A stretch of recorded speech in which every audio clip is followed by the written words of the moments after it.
Bueno, pues comenzando ya el segundo subtema de este módulo 1 de los productos a los riesgos, el riesgo de contraparte como justificación del margen. En el subtema anterior, el 1.1, establecimos una base fundamental. Definimos las notas estructuradas como instrumentos híbridos que combinan un componente de deuda similar a un bono con un derivado implícito. Analizamos cómo Manobras, dada su naturaleza de banca de desarrollo, utilizaría esos instrumentos no con fines especulativos, sino con objetivos muy claros y conservadores. La optimización de los excedentes de liquidez de tesorería, la gestión de riesgos de tasa de interés en nuestros créditos a estados y municipios y la cobertura de riesgos cambiarios en nuestros financiamientos de infraestructura. Y lo más importante, concluimos que la categoría más relevante para nuestra institución es por mucho la de capital garantizado. Sin embargo, cerramos este subtema con una pregunta crítica, una advertencia.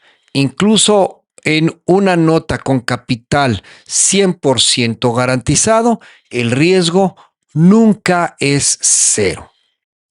Mencionamos que el riesgo fundamental que subsiste es el riesgo de crédito del emisor. Ahora, en este subtema 1.2, vamos a desempacar esa advertencia. Vamos a movernos de los productos que ya entendimos a los riesgos. Este subtema 1.2 es la justificación de todo el curso. Aquí entenderemos por qué el riesgo de contraparte no es solo un riesgo más en la lista, sino el catalizador que provocó la transformación regulatoria más significativa en los mercados de derivados desde su creación. Vamos a ver el riesgo de mercado versus el riesgo de contraparte. Primero, es vital hacer esta distinción clara. En el mundo financiero gestionamos muchos riesgos, pero para los derivados hay dos que dominan la conversación: el riesgo de mercado y el riesgo de crédito de contraparte. El riesgo de mercado es el riesgo obvio. Es la posibilidad de que el precio del activo subyacente se mueva en nuestra contra. Pensemos en un ejemplo de Manobras. Supongamos que otorgamos un crédito a 10 años a un municipio para un proyecto hídrico y ese crédito está a tasa variable, tasa de interés interbancaria de equilibrio, TIE. Para fondearlo, la tesorería emite el bono a 10 años a tasa fija, como ya vimos, y esto crea un descalce. Para cubrirlo, Manobras contrata el swap de tasa de interés con un banco internacional donde nosotros pagamos fijo y recibimos tasa de interés interbancaria de equilibrio. El riesgo de mercado aquí es que la tasa de interés interbancaria de equilibrio caiga abruptamente. Recibiremos menos por el swap mientras nuestro pago fijo se mantiene. Perderemos en el derivado. Sin embargo, esta pérdida en el derivado se compensa total o parcialmente con la ganancia de nuestro balance, ya que el crédito al municipio nos sigue pagando tasa de interés interbancaria de equilibrio, tal como estuvimos viendo en el subtema anterior. El riesgo de mercado es, entonces, en esencia, el riesgo de que nuestra cobertura no sea perfecta. Es el riesgo de negocio que el área de riesgos mide todos los días con métricas como el valor en riesgo, el VAR. Es un riesgo que asumimos, medimos y se administra. Ahora hablemos del riesgo de crédito de contraparte, o que a veces también se conoce como CCR por sus siglas en inglés. Este es un riesgo diferente, es más sutil, pero infinitamente más peligroso. El riesgo de contraparte no es el riesgo de que el mercado se mueva en nuestra contra. Es el riesgo de que el mercado se mueva a nuestro favor, pero que nuestra contraparte quiebre e incumpla antes de pagarnos esas ganancias. Regresemos al ejemplo de la nota estructurada con capital garantizada del subtema anterior. Manobras invierte 1,000 millones de pesos en una nota a 5 años emitida por un gran banco internacional. La nota nos garantiza el 100% del capital y nos promete un cupón ligado al desempeño de un índice de proyectos sostenibles, ya sea ambientales, sociales y de gobernanza. También se los conoce como ESGs. Pasan 4 años, el índice de proyectos sostenibles ha tenido un desempeño espectacular. La nota ahora vale 1,300 millones de pesos, los 1,000 del principal más 300 de ganancia. Estamos dentro del dinero, in the money. Tenemos una ganancia no realizada de 300 millones. Y entonces sucede lo impensable. El Banco Internacional que emitió la nota, nuestra contraparte, anuncia su bancarrota. ¿Qué pasa con nuestra garantía del 100% del capital? Desaparece. La garantía era una promesa de pago del emisor. Al quebrar el emisor, esa promesa se rompe. Manobras no tiene un activo real, tiene un contrato roto. En ese momento, nuestra inversión de 1,000 millones y nuestra ganancia de 300 millones se convierten en una cuenta por cobrar en un largo y complejo juicio de quiebra y probablemente internacional. Pasamos de ser inversionistas a ser un acreedor más, probablemente acreedor quirografario, es decir, cuando no tienes garantía real, así se le llama, deudores quirografarios. Y es casi seguro que perderemos la totalidad o una gran parte de nuestra inversión.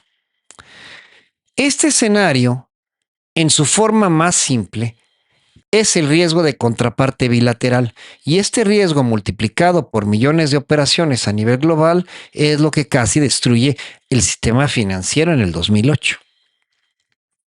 Vamos a ver el mundo de precrisis, ese riesgo oculto. Para entender por qué esto se convirtió en un problema sistémico, debemos viajar brevemente a los años previos a 2008.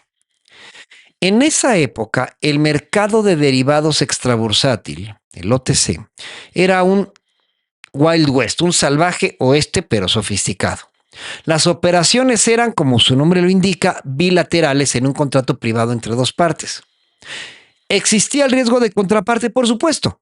¿Cómo se mitigaba? De formas muy laxas. Se firmaban contratos marco de la Asociación Internacional de Swaps y Derivados, o ISDA, pero el intercambio de colateral, los márgenes, no era un estándar obligatorio, era una negociación comercial. Si Banobras, con la garantía implícita del gobierno federal, quería hacer un swap con un banco AAA, lo más probable es que ninguna de las dos partes intercambiara colateral. Se confiaba en la calidad crediticia del otro. Era un gentleman's agreement, un acuerdo de caballeros. ¿Basado en qué? ¿En qué? En calificaciones, en los ratings. El problema era doble.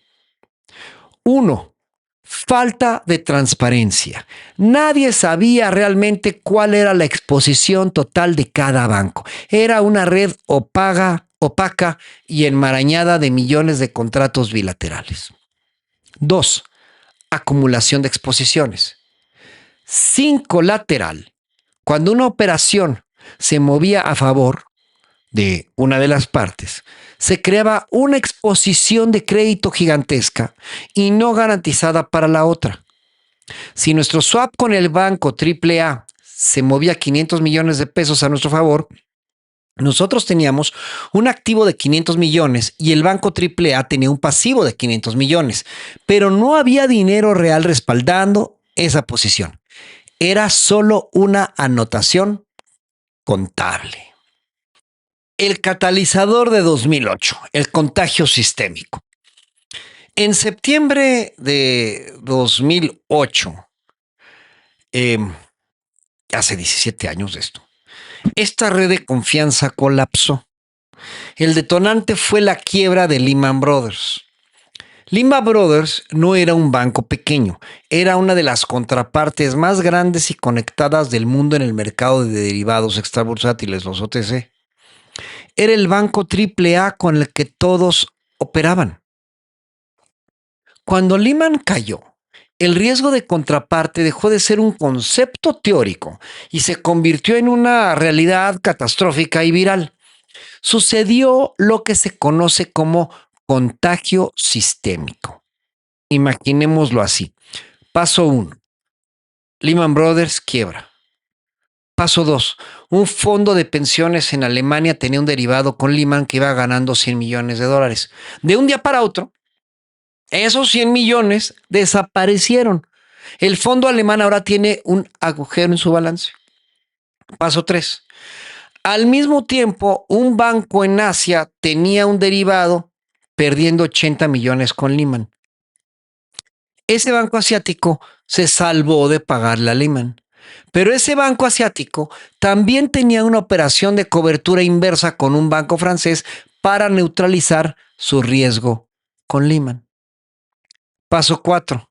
Ahora el banco asiático ya no le debe a Lehman, pero su cobertura con el banco francés está viva y perdiendo. El banco francés exige el pago. El banco asiático no tiene liquidez porque, a su vez, el fondo alemán, el del paso 2, le debía dinero a él por otra operación y el fondo alemán ya no puede pagar. En cuestión de horas el sistema se congeló. El pánico no se debió a la caída de las bolsas, eso fue una consecuencia. El pánico se debió a que nadie sabía quién era su siguiente contraparte solvente. Si Lehman podía caer, ¿quién seguía? AIG, que de hecho fue rescatada por esta misma razón. Citigroup, Bank of America. Los bancos dejaron de prestarse entre sí. El crédito, que es el aceite que mueve la economía global, se secó. Las empresas no podían pagar nóminas, los proyectos de infraestructura se detuvieron y por eso la crisis del 2008 no fue una crisis de derivados, fue una crisis provocada por la acumulación masiva de exposiciones de riesgo de contraparte sin colateral. La respuesta del grupo de los 20, del G20. La lección fue brutal. El riesgo de contraparte de una sola entidad sistémica, si no está gestionado con colateral real, puede derribar todo el sistema financiero global. En 2009, en la cumbre de Pittsburgh, los líderes del grupo de los 20, el G20, que son el grupo de las 20 economías más grandes, incluida México, se reunieron y acordaron un marco de reformas integral para evitar que esto volviera a suceder. Su mandato fue claro y tuvo 4 pilares. 1. Las operaciones de derivados estandarizados deben negociarse en plataformas electrónicas, en bolsas. 2. Esas operaciones estandarizadas debían liquidarse a través de cámaras de compensación central. Un tema que veremos a fondo en el módulo 2. 3. Todas las operaciones de derivados debían reportarse a repositorios centrales para dar transparencia al mercado. 4. Y el pilar más importante para este curso. Para cualquier derivado extrabursátil OTC que no se liquide en una cámara central, es decir, que siga siendo bilateral, se exigirían requisitos de capital más altos y fundamentalmente el intercambio obligatorio de márgenes, colateral. Este último punto es el nacimiento de la regulación que vamos a revisar.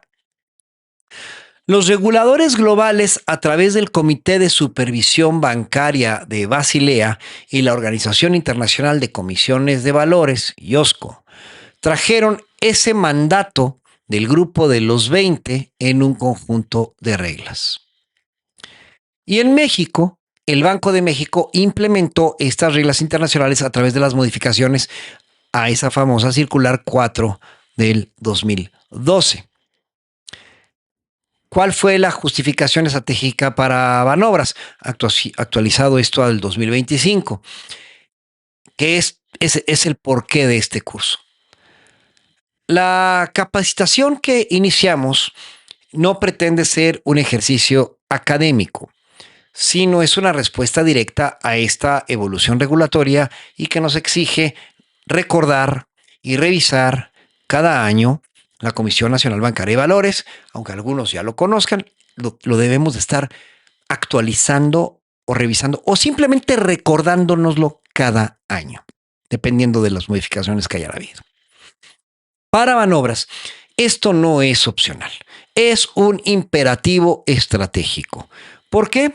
Porque muchas de las operaciones que Banobras realiza son hechas a la medida. Un swap de intereses a 23 años para un proyecto carretero específico o una cobertura de divisas con fechas de pago alineadas a los desembolsos de un crédito de infraestructura generalmente no son estandarizados. No se pueden liquidar en una cámara de compensación. Por lo tanto, caen directamente en la categoría de derivados extrabursátiles, OTCs bilaterales, no compensados centralmente. Y la regulación, bueno, pues es clara al respecto. Si estas operaciones superan ciertos umbrales, como los 20,000 millones de unidades de inversión de monto nacional promedio, que veremos más adelante, Banobras está legalmente obligado a intercambiar colateral con sus contrapartes. La fase de implementación de estas reglas para la banca de desarrollo, como nosotros, como en Banobras, exige cumplimiento a partir de finales de este año, de 2025. Por eso, esta capacitación es una necesidad inmediata y prioritaria. El objetivo ya no es la confianza, el objetivo es la seguridad. El margen inicial, que es el núcleo de este curso, no es un costo, es un seguro. Es la garantía real que asegura que si una de nuestras contrapartes sistémicas falla, Banobras está protegida y a su vez que nuestras contrapartes estén protegidas si Banobras fallara. Es un mecanismo para mitigar el riesgo sistémico, aislar los problemas y evitar el contagio. Conclusión. En resumen, ¿qué hemos aprendido en este subtema? Pues la lección más importante de la finanza moderna. El riesgo más peligroso no es el del mercado, sino es el de contraparte. Vimos cómo la falta de colateral en el mercado extrabursátil permitió en el OTC, en el mercado extrabursátil, el bilateral, el OTC, permitió que la quiebra de una sola entidad en 2008 generara un contagio sistémico. Y entendimos que la respuesta del G20 a esa crisis es la justificación directa de este curso y de las reglas de márgenes que Banco de México implementó en la circular 4 del 2012. El mandato del grupo de los 20 creó, en efecto, dos universos para operar derivados. El nuevo mundo centralizado, el de las cámaras de compensación, y el reformado mundo bilateral con márgenes obligatorios.